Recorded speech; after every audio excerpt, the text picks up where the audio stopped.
And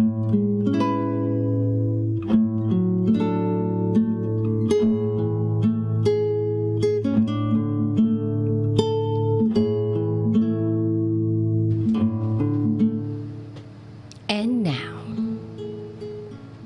it's time for DJ Rocky's Secret Files.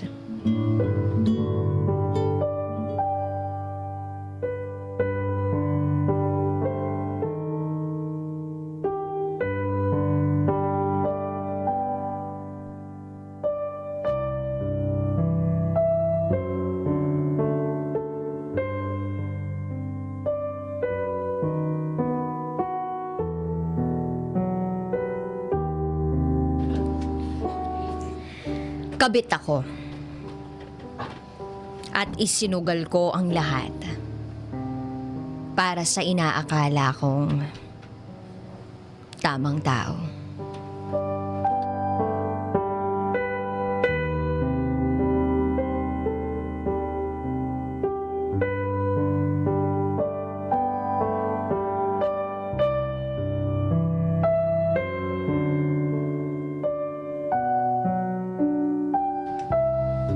Itago niyo ako sa pangalang Maan.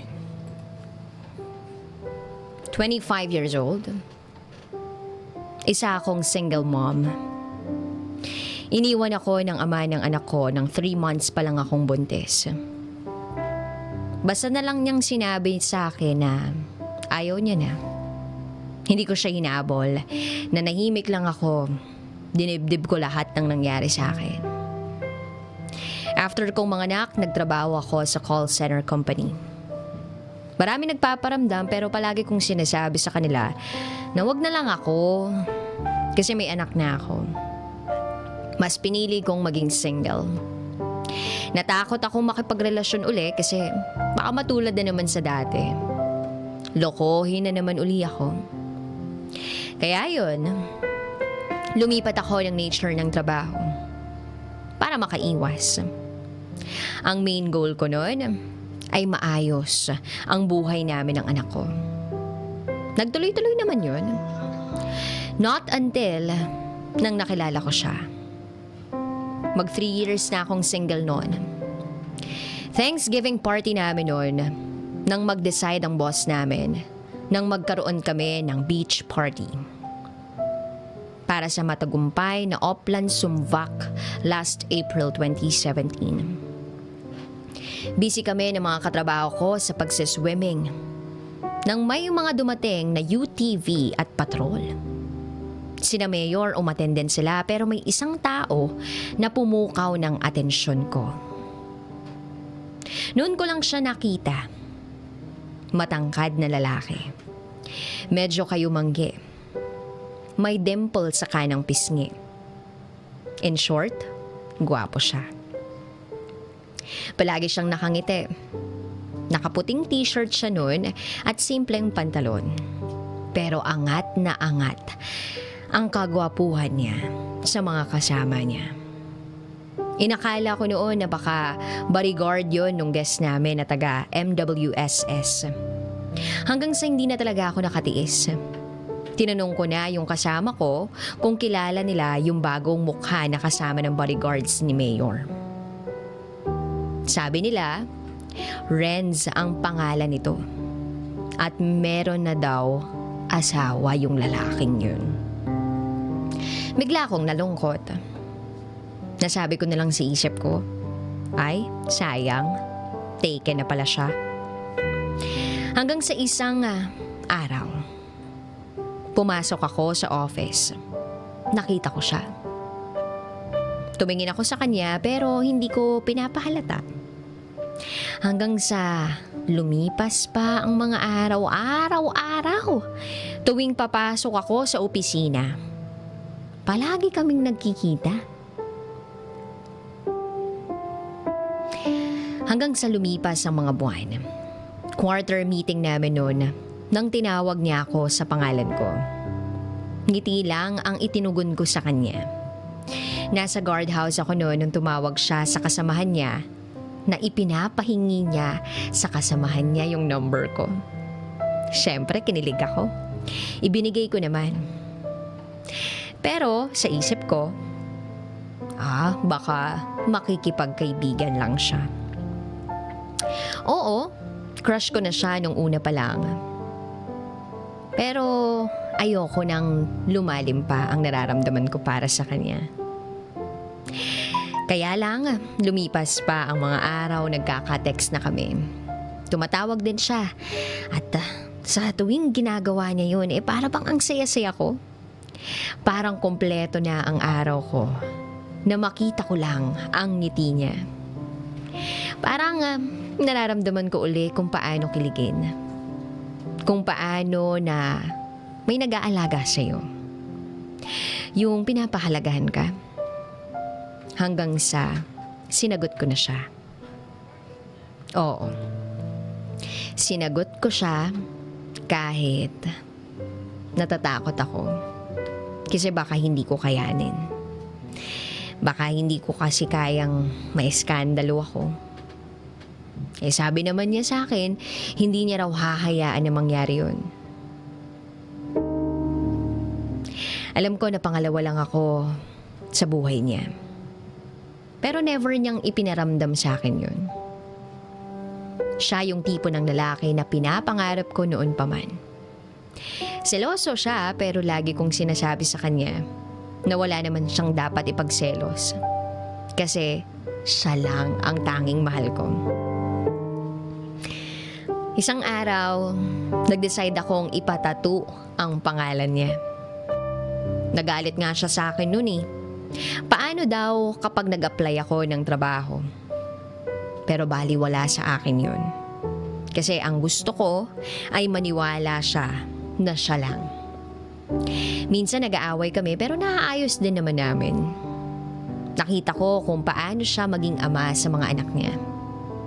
Nakita ko kung paano siya maging kuya sa mga kapatid niya. At sa mga anak ng mga kapatid niya. Nakita ko rin kung paano siya maging anak sa mga magulang niya. May time na ako na gumagawa ng project at assignment ng anak niya. Kasi wala yung asawa niya. Sa malayo naka-assign. Kinakabahan ako nun pero mas nanaig yung pagmamahal ko sa partner ko. Isa pa, ganun din naman yung ginagawa niya sa anak ko.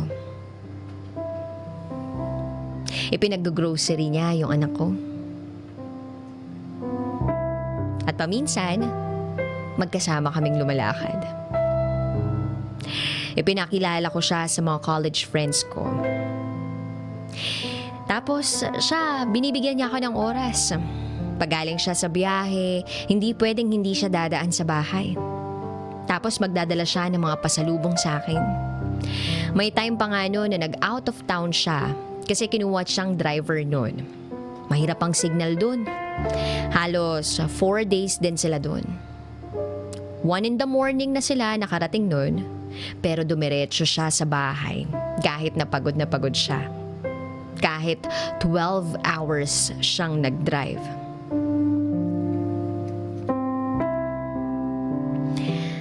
And then, nung time na yun, ihahatid na naman niya ako sa airport noon.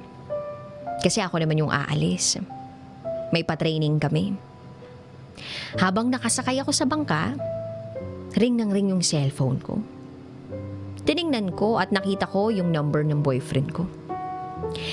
Hindi ko sinagot kasi alam ko na kung sino yung natawag. Asawa niya.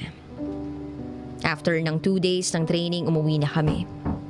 Kinabukasan, back to normal. Hanggang sa sinalubong ako ng katrabaho ko noon. Ang bungad niya sa akin, "Uy, alam mo na ba? Nakita mo na ba?" Kinabahan ako sa mga sinabi ng kaopisina ko. Tanong ko, "Ang ano?" Hanggang sa ipinakita niya sa akin yung post ng asawa ni Renz. Oo, Kilala na ako ng asawa niya. Kung ano-anong pinagsasasabi nito sa social media. Hindi ko siya pinatulan kasi alam ko na mali ako. Hanggang sa sinugod na niya ako sa bahay at hinahanap sa akin yung asawa niya. Iyak ako ng iyak after mangyari yun. At sorry ng sorry ang boyfriend ko sa akin. Sabi ko sa kanya noon, hindi ko na kaya. Ayoko na. Mahal kita pero ayokong maiskandalo. Pero nangako siya sa akin at ang sabi niya ay aayusin niya. Hanggang sa nag-resign na ako kasi hindi ko na kayang magtrabaho pa dun. Nakikita pa rin kami. Halos umuwi siya sa kanila 4 a.m. na parang nagbibihis lang siya hanggang sa nalaman ko. Naghiwalay na sila ng misis niya ng tuluyan. Nakita ko kung paano siya mag-breakdown noon. Hindi ko siya iniwan. Kahit ang sakit-sakit na makitang umiiyak siya. Kaya ang ginawa ko, nilibang ko siya. Isinama ko siya sa mga pag-aayos ng requirements ko. Alam ko mahal niya ako. At alam ko na mahal ko rin siya. Nag-decide kami sa Manila na magstay magtrabaho. And then siya, magtatrabaho sa GMA bilang driver. Okay naman kami sa loob ng 1 year. Hindi naman niya ako niloko. Naging honest naman siya sa akin, kaya may tiwala ako sa kanya. At ayun na nga, nagsimula siyang magtrabaho sa GMA. After niya sa work, diretso siya sa bahay. Then one day, may biyahe siya noon. 9 p.m. pa lang, tapos na yung biyahe niya. Nakatulog ako noon. Nagising ako 12 midnight. Wala pa siya. Tawag ako ng tawag at hindi siya sumasagot. Binuksan ko ang Facebook ko. Hanggang sa may nag-chat sa akin. Grace ang pangalan. At ang sabi, "Kayo pa ba ni Renz? Sabihin mo sa akin kasi kung kayo pa, papakawalan ko siya." Hindi ko lang pinansin yung message na yun kasi sa isip-isip ko noon, baka sinisiraan lang kami. Pero nag-chat uli siya. At ang sabi ay, "May picture ka pa talaga sa lisensya niya?" Nagtaka na ako noon kung paano niya nalaman yun. Ako lang ang nakakaalam na may picture ako doon. Kasi hindi ko sinasabi sa boyfriend ko na nilagay ko doon. Hanggang sa nag-text ang boyfriend ko ng 2 a.m. nakatulog daw siya. So hinayaan ko na lang siya. Hinintay ko siyang umuwi. Tiningnan ko ang cellphone niya. May naka-block na number. Tinanggal ko. Tumatawag yung unknown number. Sinagot ko. Sabi ko, "Sino to?" Sabi niya, "Asan si Renz?" Sumagot ako, "Sino ka nga?" At nagpakilala siya. Siya daw ay si Grace. Ex niya. Napamura ako nang malaman ko yun. Parang gusto kong himatayin sa kinatatayuan ko. Kitang-kita ko na lumabas yung boyfriend ko sumakay sa motor. Hindi pa siya nakakalayo. Ibinato ko sa kanya yung cellphone ko.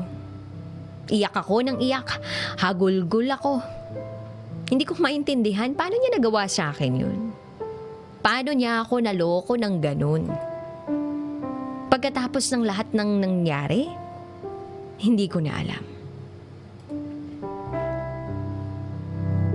Iyak lang ako ng iyak. Hanggang sa bumalik siya, nakahiga na kami at umiiyak pa rin ako. Oo, magkatabi pa rin kaming matulog. Kasi nangako kami noon na kahit anong mangyari, hindi kami pwedeng matulog ng hindi magkatabi.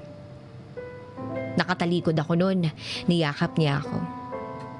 Hanggang sa hindi ko na malaya, nakatulog na ako kakaiyak. Pinatawad ko siya.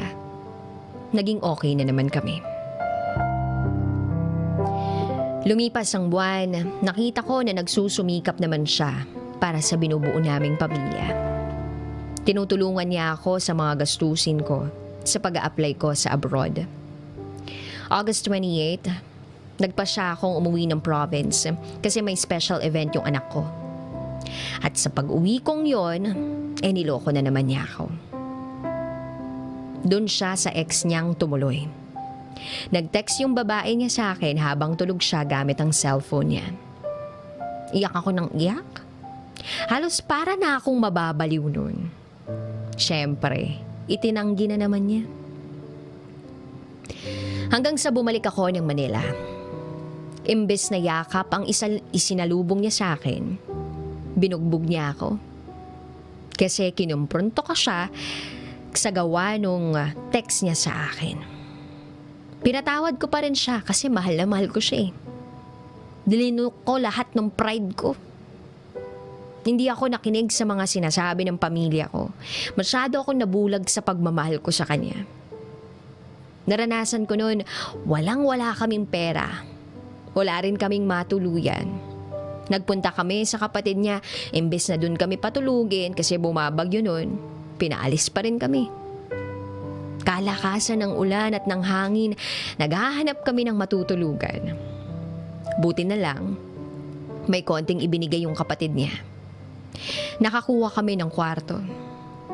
Naranasan pa nga namin na sa van niya matulog. Masaya kami kahit panay kamalasan yung nangyayari sa amin. Nagde-date kami sa Manila Bay. 100 pesos lang ang pera namin. Hanggang sa nakakuha kami ng bahay. 2 araw pa lang kami doon. May masamang balita kaming natanggap. Nagpakamatay daw yung kapatid niya. Grabe yung iyak niya. Halos yung isang bote ng alak na malaki, 5 inuman niya lang. Araw-araw siyang umiyak. Hanggang sa kinaya naman niya, hindi ako umalis sa tabi niya. At bumalik siya sa pagtatrabaho, naging okay naman kami, malaki ang sahod niya. Ibinibigay niya sa akin lahat. Hanggang sa may nakilala siya. Nalulong siya sa drugs. Naging praning siya. Halos nagtatrabaho na lang siya para ipambisyo niya. Nag-aasikaso pa rin ako ng application ko abroad. Then one time, hindi ko nadala yung cellphone ko. Nagalit siya sa akin. Siguro daw, meron daw akong kamit. Binugbog niya ako. Nagka-black eye ako. Pasa-pasa ang buong katawan ko. Halos araw-araw ganun ang nangyayari. Binubugbog niya ako kahit walang dahilan. Iniintindi ko siya kasi baka hindi siya makaget over sa mga nangyari sa kanya. Umuwi na kami ng Quezon, ganun pa rin, binubugbog niya pa rin ako. Hindi ko tinuloy yung pag-a-abroad ko. Siya ang pinili ko. Araw na lang paalis na ako nun eh. Hindi siya okay. Ayokong iwanan siya sa ganung estado. Nangako kasi ako noon hindi ko siya iiwan. Pero pagkatapos ng lahat, niloko niya pa rin ako. Nang babae pa rin siya. Lumipas ang mga buwan, nag-decide ako magtrabaho na lang ulit. Inaaway niya ako pag hindi ako nakakauwi ng weekends. Hanggang sa ilang buwan lang, nag-decide na ako mag-resign. Habang siya ayun, lulong pa rin sa droga. Pero hindi ko siya iniwan. Pero isang araw nagbago ang lahat. Nagbago siya, nagbago ako. Para bang ang layo na niya sa akin. Nauhuli ko siya na merong babaeng kachat. Hanggang sa isang linggo, hindi niya ako kinausap. Yung pala, may iba na siyang kinalolokohan. Nagbulag-bulagan ako. Umuwi pa rin ako sa kanya. Pero iba na siya. Lagi na niyang tinatago yung cellphone niya. Nag-chat din yung babae niya sa akin. Parang ubos na yung luha ko. At galit na lang yung nararamdaman ko. Iba na yung ngayon. Kasi alam ko sa sarili ko na mahal niya yung babae. Ni hindi niya nga ako ina-update pag nasa Maynila siya. Ni hindi niya nga ako nate-text o natatawagan. At hindi niya na ako sinusuyo. Ayaw na rin niyang makipag-usap sa akin. Ang hilig niyang baligtarin ang sitwasyon. Ang kalokohan niya sa akin niya ibinibintang. Hindi ko alam kung saan ako nagkulang pero ubus na ako. Batong-bato na yung puso ko. Lahat na ginawa ko. Hindi ko na alam kung ano dapat kong gawin. Hindi na ako makatulog kaiisip. Para na ako mababaliw. Gusto kong uminom ng uminom. Hindi ko alam kung paano ako magsisimula uli. Paano ako babangon. Paano titigil yung sakit. Kung titigil pa ba ako, hindi na. Sa ngayon, I'm trying my best to move on.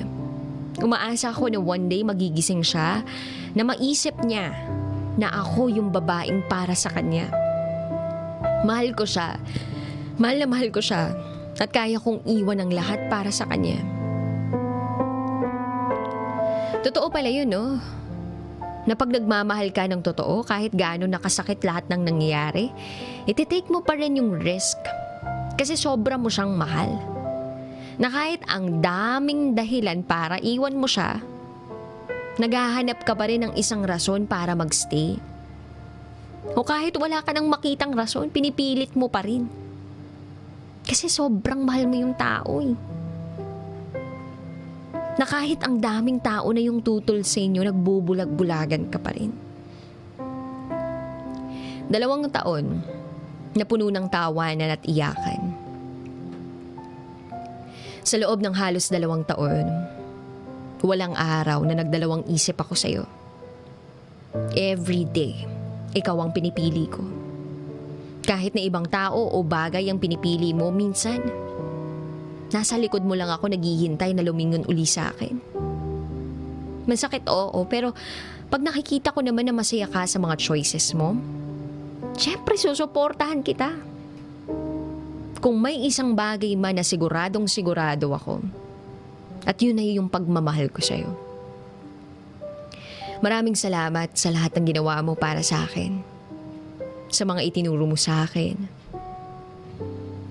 Salamat sa lahat ng tawanan natin. Sa pagsama sa akin nung time na nag-a-apply ako. Sa pagkuha sa akin ng magandang picture. Sa pag-spoiled sa akin. Sa magagandang view at mga pagkain. I know naman na sobrang naging masaya ako. Sorry kung naging matigas ulo ko.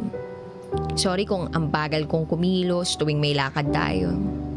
Sorry kung naging pabigat ako. Kung tingin mo hindi ako naging enough sa'yo. Kung may pagkukulang man ako sa'yo, makita mo sana sa kanya. Sana mapasaya kanya ng sobra. I wish nothing but the best for you. Siguro may galit pa sa akin kasi andito pa rin yung pain eh. Hindi ko alam kung kailan ito mawawala. Pero magiging okay din ako. Mamimiss ko lahat. Yung bago matulog sasabihin mo mahal mo ko. Yung itatanong mo sa akin, masaya ka pa ba? To make sure na hindi ako nabobore sa'yo. Yung pag-aaya mo ng food trip kahit madaling araw, G ka pa rin. Yung yayain mo ako ng pag-inom kasi wala kang makainom. Yung alam mo na hindi ako nakakatulog nang hindi tayo magkatabi. Yung hindi ka nalang iimik pag galit na ako. Siguro hanggang dito na lang talaga. And just like how I am entirely drawn to endings, this is our sunset. I don't deserve that kind of love. Kaya nating lumayo sa mga taong hindi tayo pinapahalagahan. Napaulit-ulit tayong sinasaktan. Isalba mo yung sarili mo. Darating din yung time na may taong magpaparamdam sa'yo that you deserve more. Hanggang dito na lang po. Ako si Maan at ito ang aking secret file.